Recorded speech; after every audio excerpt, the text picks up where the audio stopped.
say how you doing today. How are you doing today? I am your host, Lacey G. Souldier Turner. And today I have a very special guest with me. He's the president of Naaia, which is the National African American Insurance Agency. Has been doing a lot of big things in St. Louis. We have the wonderful, amazing, talented Corey Tyson, man. Welcome to the platform today. Hey, how's it going, Lacey? I I know. appreciate the opportunity, man. No, it's all good. So before we get into the event that I want to talk about, can you let the people know where were you born and raised, and how was your upbringing as a child? Yeah. I'm originally from Columbus, Ohio, and I moved to St. Louis in 2018, early 2018, for a job opportunity with an insurance firm that I'll remain nameless at the moment. Um, but parents, my mom was an educator. She had her doctorate in education, and my father, he was an attorney. And so upbringing was pretty cool. I have, three brothers, one sister, kind of a bigger family. I was the middle child, so all the stuff that goes along with being the middle child. Yes, definitely. Uh, but luckily, I made it out without too many scars and bumps and bruises. Um, but yeah, so my upbringing was really good, and I'm thankful for the parents I had and the things that they kind of tried to instill in me. Okay. So, you've been here a couple years now. So, for people who has never been to St. Louis, we get the bad rep. They say we the number one murder capital. People be scared to come here. Can you tell the people who want to visit St. Louis about St. Louis?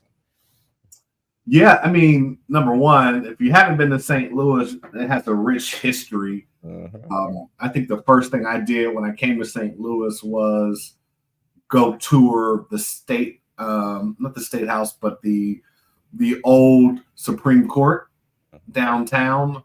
A lot of you may remember that court case that took place here in the St. Louis area, Dred Scott. So I think that history alone kind of separates St. Louis from a lot of other areas. Dred Scott, if you didn't know, short history, he sued for his freedom. He was actually in Illinois, was a free state. Missouri was not. Somehow he got pulled over into Missouri, and he was a slave again, although he was free. So he went to the Supreme Court and sued. So that was an amazing kind of history here locally. But then, Lewis and Clark and their exploration out into the West. St. Louis, the tallest monument in the United States.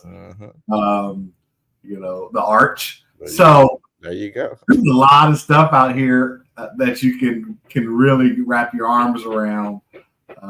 So it's a good place, and I know it gets a bad rap in terms of crime and violence, but our family, we've enjoyed it.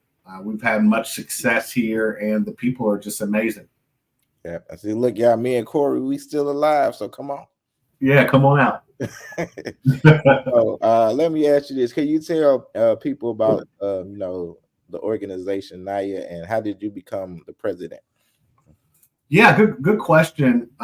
So when I moved out in 2018, I met a young lady. Her name was Miss Kathy Connolly Jones, and she happened to be one of the individuals I was trying to do some business with at the time. And when I went and met in her office, she was basically like, hey, you need to get connected here in St. Louis. You need to understand the ins and outs. And I did not understand the ins and outs. She introduced me to a bunch of different powerful folks and community folks and teachers and all kind of different folks that I had no access to. And what she realized and what we realized is that there was a larger organization across the country called Naaia. And it started actually in Ohio, but grew out to be about 25 different chapters across the country. So I represent, and I'm the president of Naaia St. Louis. And then we all kind of group together in terms of a national type form board where we work together to help individuals, African Americans, encourage, and do more in the insurance business. So we're trying to do a lot of things to help people in insurance and financial services either make more money, grow more skills, grow their networks. So it's an amazing organization. I was vice president for about 3 years under Tina Anderson, who was the past president, and now I'm taking on the reins as the president for the next few years. So that's kind of how it came about, and very thankful for two ladies who saw the leadership ability in me and said, "Hey, now you're gonna." Told me that I had to come over and do some of this work, and I'm really excited about it and thankful. Okay, so what can you tell me some of your duties that you do as president? Yeah, as president, what we're really trying to do is create partnerships across St. Louis to help insurance, African American insurance, and financial professionals. We want to be the one stop shop for all insurance and financial professionals of color in this region. Okay. So what we do, we hold monthly meetings. We have the Still I Rise event coming up in Black History, for Black History Month. We do a golf event in August. We're in the schools helping students. So we're doing a lot. It's almost a full-time job. Yeah. So speaking of that, like you just mentioned, you have your annual event coming up, the Still I Rise. I think I saw this year's theme is emerging leaders. So can you tell the people about that? Yeah. So exciting. On January 29th, it's going to be starting at 6 p.m. We do have a VIP reception at 5:30. And the exciting thing about the Still I Rise, we're going to be recognizing rising and emerging leaders. And while that's important, understand that a lot of our folks have been rising and emerging and leaders for a long time. So it's really folks who should get their due. And some names you may know here in the St. Louis area: Dr. Cheryl Watkins. Yep, excuse me, I'm getting over a little cold here. That's all good. It's all good. Yeah, Dr. Cheryl Watkins, Gloria Sargent at United Healthcare. Dr. Cheryl Watkins is at the YMCA. She's going to be our community champion this year. Gloria Sargent's our executive of the year. We're going to have firms involved like Forsyth Finley Wealth Advisors, who's getting a Rising Leadership Award in financial services. Daniel Henry Company, who's getting a Rising Leadership Award in the regional insurance brokerage spot. Nice. Safety National, Aon. So this is going to be a huge celebration. It's going to be at the Four Seasons. So we're trying to do it big for y'all. And on top of that, it's going to be like-minded professionals getting together to recognize those coming after or coming up in the business, but also to rub shoulders with each other. It's hard, in some of our corporate communities, it's hard to see individuals of color because there's so few and far between. But when we get in one room together as one group, you can notice like, oh my gosh, there's quite a bit of us in this business. We're just spread amongst a bunch of different career paths. Mm-hmm. So again, Thursday, February 29th, 6 p.m. to 9 p.m. VIP tickets are $200. The regular tickets are $125. Remember, if you get the VIP tickets, you get access to our keynote speaker, Dana Wilson of CHIPS. We're bringing her in from New York. She's going to talk through why it's so important for you to join organizations and be a part of organizations like this that encourage and help people of color move forward in their careers. Okay, so where can the people get the tickets at?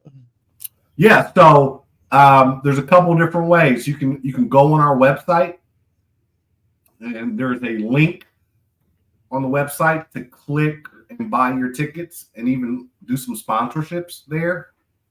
Or if you get a flyer, there's a QR code on the flyer.